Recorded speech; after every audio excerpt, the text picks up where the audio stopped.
భోగి మంటల్లో ప్రభుత్వ అప్రజాస్వామిక విధానాలను దగ్ధం చేస్తూ కడప జిల్లా బద్రులో వినూత్న నిరసన తెలిపారు. ఉద్యోగ ఉపాధ్యాయులకు రాష్ట్ర ప్రభుత్వం చెల్లించాల్సిన అన్ని రకాల బకాయిలను పూర్తి స్థాయిలో చెల్లించే వరకు తమ పోరాటం ఆగదని యూటీఎఫ్ జిల్లా అధ్యక్షులు మాధవ విజయ్ కుమార్ హెచ్చరించారు.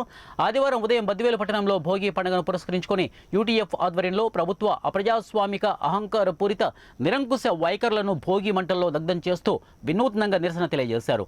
ఈ సందర్భంగా మాధన విజయ్ కుమార్ మాట్లాడుతూ ఉద్యోగ ఉపాధ్యాయుల అండదండలతో అధికారంలోకి వచ్చిన జగన్మోహన్ రెడ్డి సర్కార్ ఉద్యోగుల పట్ల అప్రజాస్వామికంగా అహంకార పూరితంగా నిరంకుశంగా వ్యవహరిస్తోందని విమర్శించారు. తాము అధికారంలోకి వస్తే ఉద్యోగుల పక్షపాతిగా ఉంటామని, ఉద్యోగుల అన్ని రకాల సమస్యలను పరిష్కరిస్తామని హామీ ఇచ్చిన ముఖ్యమంత్రి జగన్మోహన్ రెడ్డి ఈ 4.5 కాలంలో ఉద్యోగులను అన్ని రకాలుగా వంచారని అన్నారు. ఉద్యోగ ఉపాధ్యాయులు తమ అవసరాల కోసం దాచుకున్న సొమ్ములను సైతం రాష్ట్ర ప్రభుత్వం తమ అవసరాలకు మళ్లించిందని ఆరోపించారు. మాధన విజయ్ కుమార్, ఆంధ్రప్రదేశ్ ఐక్యోపాధ్యాయ ఫెడరేషన్ కడప జిల్లా అధ్యక్షుడిని.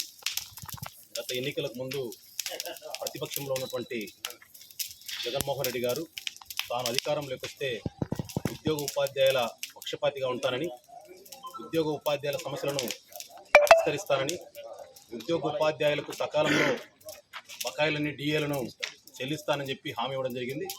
ఆ హామీ నిజమని నమ్మి జగన్మోహన్ రెడ్డి గారిని అధికారంలో తీసుకురావడానికి ఉద్యోగ ఉపాధ్యాయులు సహకరిస్తే ఉద్యోగ ఉపాధ్యాయుల అండదండలతో అధికారంలోకి వచ్చినటువంటి జగన్మోహన్ రెడ్డి గారు ఈ 4.5 కాలంలో ఉద్యోగ ఉపాధ్యాయులకు చేసింది శూన్యం. పైపెచ్చు ఉద్యోగ ఉపాధ్యాయులు తమ అవసరాల కోసం దాచుకున్నటువంటి ప్రావిడెంట్ ఫండ్, ఏపీజీఎల్ఐ ఇలాంటి సొమ్ములను కూడా మరి ఉద్యోగ ఉపాధ్యాయులకు తెలియకుండా ఆ సొమ్ములను మళ్లించి ఇతర అవసరాలకు వాడుకోవడం జరిగింది. మరి సహజంగా ఎప్పుడైనా ఉద్యోగులు తమ దాచుకున్నటువంటి సొమ్మును తమ కుటుంబ అవసరాలకు లేదా తమ పిల్లల చదువుల కోసం లేదా అనారోగ్య కారణాలతో వైద్య ఖర్చుల కోసం మరి రుణాలకు దరఖాస్తు చేస్తే 1-2 నెలల్లో చెల్లించేటువంటి వారు మరి ఇప్పుడు దాదాపు నెలల తరబడి వేచి చూడాల్సినటువంటి పరిస్థితి దాపురించింది. మరి ఉద్యోగ ఉపాధ్యాయుల యొక్క బకాయిలను చెల్లించకుండా సొమ్ములను వాడుకోవడం అనేటువంటిది దుర్మార్గమైనటువంటి చర్యగా మేము భావిస్తూ ఉన్నాం. మరి ఇప్పటికైనా ఈ ప్రభుత్వం ఉద్యోగ ఉపాధ్యాయులకు అన్ని రకాల బకాయిలను చెల్లించాలని